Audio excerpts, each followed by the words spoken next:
talk about all the professional development opportunities that are out there, and maybe even offer to talk a little bit about the things that we're doing out in districts face to face. I think that would be awesome too, but I think we should probably talk about the virtual availabilities of professional development. Any of you want to talk about, Roger? Yeah, so I think one of the really cool things in professional development is that, one of the things COVID did, it's bringing us new opportunities and new ways of professional development. Just about every major conference and a lot of the smaller events and professional development opportunities are now available face to face, but they're also available online, live face to face through Zoom, Google Meet, and so forth. And they're also available as recorded videos. So for many topics, you've got your choice. Attend a great conference and have all of the fantastic interaction and sidebar conversations and a little bit of fun mixed in that goes with attending a live conference, or get the exact same sessions in recorded sessions that are available to you, or even connect live or by recording with the presenters. So just for example, coming up, kind of in the order when they happen, May of every year, the ITIP Ohio Google Summit. It's live face-to-face at Kalahari. You can go there, do the pre-conference, enjoy the hotel rooms, lots of great sessions and so forth. If you can't make it live, you can go and attend virtually.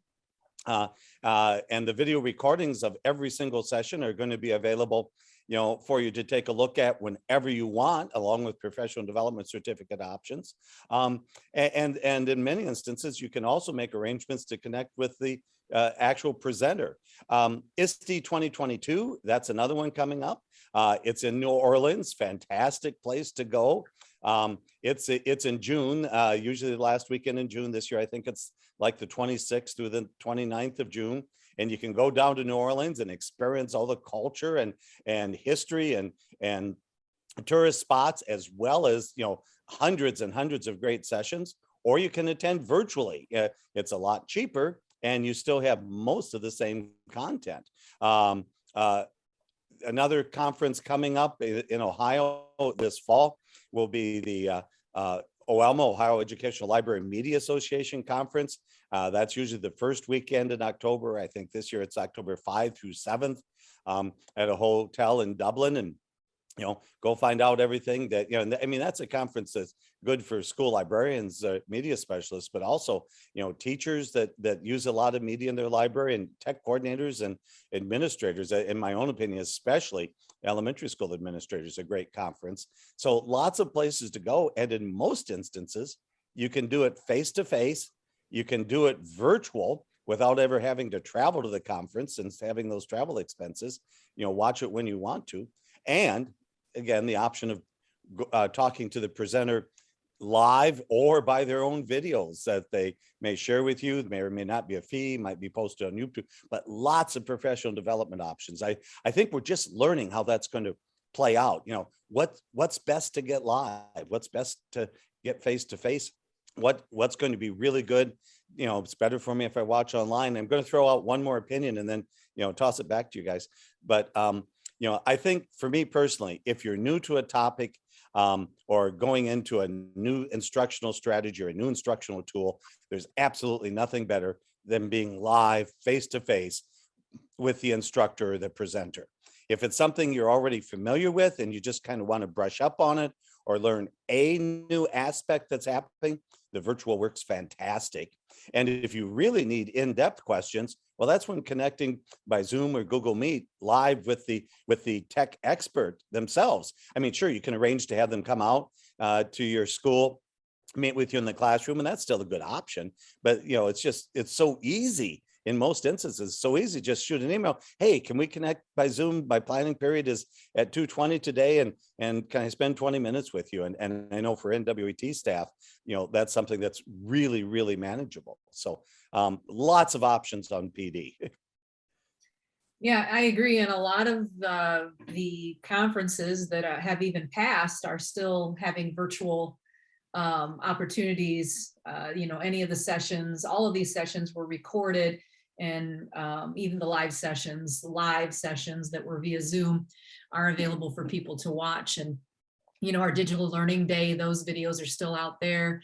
And RO is the YouTube channel that we have, NWOET Tech Time, where this video is going to be, and where a lot of other new topics are being released, and also our new 6 stuff. I was pretty proud of that. That's not professional development, but all of our old new 6 stuff is up on our YouTube channel, and a lot of opportunities to reminisce and also to move forward in some new technologies.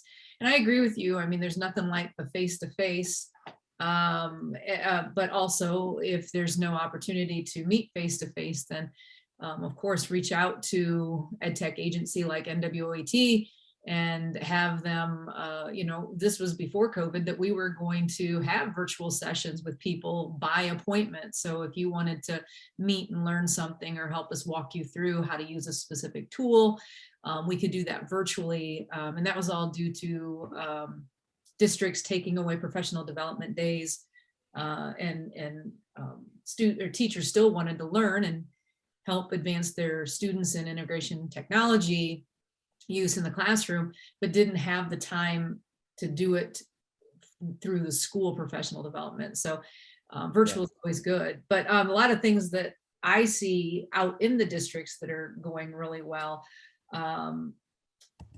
teachers stumbling over technology that they were introduced to, probably resistantly, and introduced to it during COVID. They're still using those tools, but they don't understand the tips and tricks of it. So I've been doing a lot of tips and tricks with Google Classroom, face-to-face, Kami, how to use that. And then of course, you may have a new textbook online or a resource that you use online and you just don't know how to use, or, I have, what was it the other day, McGraw-Hill. I have this resource, but I don't know how to use it with my Schoology or my Google Classroom, or how do I allow the students to mark up on it? And then teacher's solution was, we're going to print. Well, the district is restricting printing there. So she's like, what am I supposed to do? I can't print this for my students. And so we've been doing a lot of support based on their needs, not dictating like this whole class is going to be about Google Classroom. This whole thing is going to be about how to navigate a lesson in your classroom. And then the teacher comes and asks their question and we walk them through those things. And a lot of times we have teachers doing advanced things in Google Classroom or Kami or, Flipgrid, or we have them doing some advanced things. But the other day we showed a teacher just how to reuse a post in Google Classroom, which is, in my opinion, a more basic thing. And she's like, I never knew you could do that. And she's like, that's going to make my life so much easier. And so I like that. But I think people were forced to move forward so quickly in some of these tools that when we do professional development face-to-face, or you go to these virtual conferences, you might want to look to the tips and tricks or the one-on-ones or the panels where you can ask questions to just see how people are utilizing these tools in different ways. I know this time of year, teachers are looking at their teacher licensure and wanting professional development. And I know these conferences are great. They're done by a lot of knowledgeable people, but sometimes just having us come out and talk to them is, like you just said, that things that just come up just based on questions. I know I've gotten the certification for the Remote edX program, and if our newest newsletter just came out this week. If I know you look at our YouTube channel and down below where it says see more, Tanya will definitely have a link to our newsletter because I list all the topics. I think there's about 30 different topics. And in case Remote edX is a new term to you, it's a state initiative to help schools enhance, expand, and effectively scale high-quality, remote, hybrid, and blended education models. But we at NWOET will be providing professional development opportunities either remotely. We can do a video, send you a video, but any of the things that we do, including what Tanya was just talking about, teachers can get a certificate of professional development for hours that they spend with us. And I sometimes think they don't think of that. It may not be officially written down, but we can make a certificate. If Tanya spends an hour on a Zoom call with one teacher, they can get an hour of professional development. And most of the time it would be free. All the remote edX trainings that I would do for schools, I can get professional development certificates, and that will be free. Some of the conferences that you might sign up, including the ITIP Ohio Google Summit, does have a fee to attend in person, but the fee for remote access is less expensive, but still has a fee. But most of the things that we have on our website are free, and I promote the Info Ohio webinars, another opportunity. The only catch is you have to usually complete 5 questions to show that you do understand the topic, and then the certificate is emailed to you. So there's an article about some of those in our newsletter, the ones from World Book. I call it the Hidden Gems article that's on page 2. So. Yeah, so again, just options. And I think as a teacher or as a district administrator, explore the options. If you haven't already attended a conference virtually, try it out and see if it's something that you like, if it's going to fit your learning style. I know I much prefer to attend in person, but I can't always do that. And so if I cannot attend in person, and the ISTE conference coming up as an example, the ITIP conference at Kalahari, May 3rd, 4th, 5th, I'm going to be there in person. But I can't get down to the New Orleans conference for ISTE as much as I would like to go. I can't go physically, but I can get all of the great sessions and, tune in and watch, some of the keynotes and things. I can do that for a fraction of the cost and still get much of the good information. So if I can't go in person and it's a conference I really like, I'm starting to attend virtually, and I have some really good experiences at attending virtual conferences. So again, it's a great option that's there to continue professional development. And again, can't emphasize enough, hey, watch the video. You need some professional development credits to renew your license, like you just mentioned, Judy. And yeah, absolutely. Take a look at the NWOET newsletters. We've got links to when I say a number, I mean like probably over 100 different video classes, ranging anything from 20 to 30 minutes to several hours in length on 50, 60 totally different topics. And many of these are free. So you can get in there, get some professional development certificate. Everything from NWOET is free to our comprehensive members in terms of the online videos that we have available.